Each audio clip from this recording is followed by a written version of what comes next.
గత వారం విడుదలైన వరుణ్ తేజ్ ఫిదా కేవలం మొదటి 3 రోజుల్లోనే ప్రపంచవ్యాప్తంగా 25 కోట్ల గ్రాస్ కలెక్షన్ వసూలు చేయడం టాపిక్ ఆఫ్ ది టాలీవుడ్గా మారింది. అంతేకాదు ఈ మూవీ ఓవర్సీస్లో 1 మిలియన్ మార్కుకు అతి చేరువలో ఉంది అన్న వార్తలు వస్తున్నాయి. వరుణ్ తేజ్ను పవన్ కళ్యాణ్తో పోలుస్తూ శేఖర్ కమ్ముల కొన్ని ఆసక్తికర కామెంట్స్ చేశాడు.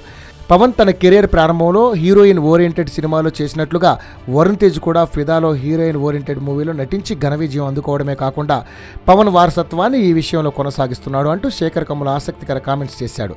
అంతేకాదు కెరీర్ తొలి రోజులలో నటించిన గోకులంలో సీత, సుస్వాగతం, తొలి ప్రేమ సినిమాలలో హీరోయిన్ ప్రాధాన్యత ఎక్కువగా ఉన్నట్లుగానే ఫిదాలో కూడా హీరోయిన్ పాత్ర ప్రాధాన్యత ఎక్కువగా ఉంది అన్న కామెంట్స్ చేశాడు శేఖర్ కమ్ముల. అంతేకాదు పవన్ తన కెరీర్ తొలి రోజులలో ఒక ప్రేమికుడిగా మిడిల్ క్లాస్ అబ్బాయిగా కనిపించి మెప్పించిన విధంగా అటువంటి పాత్రలు వరుణ్ తేజకు బాగా కలిసి వస్తాయని కామెంట్ చేశాడు. అదేవిధంగా పవన్ ప్రేమికుడి పాత్రల నుంచి మాస్ హీరోగా ఎదిగినట్లుగా రానున్న రోజులలో పవన్ వారసత్వాన్ని కొనసాగిస్తూ వరుణ్ తేజ్ కూడా ఒక టాప్ మాస్ హీరోగా మారబోతున్నాడు అన్న సంకేతాలు ఇచ్చాడు శేఖర్ కమ్ముల. అయితే టాలీవుడ్ ఎంపైరర్ గా కోట్లాది మంది అభిమానులను కలిగిన పవన్ తో పోలుస్తూ అత్యుత్సాహంతో శేఖర్ కమ్ముల చేసిన కామెంట్స్ మాత్రం పవన్ కళ్యాణ్ అభిమానులకు ఏమాత్రం ఇష్టం లేకపోవడమే కాకుండా ఈ కామెంట్స్ తో పవన్ అభిమానులు తీవ్ర అసహనానికి గురవుతున్నట్లు టాక్.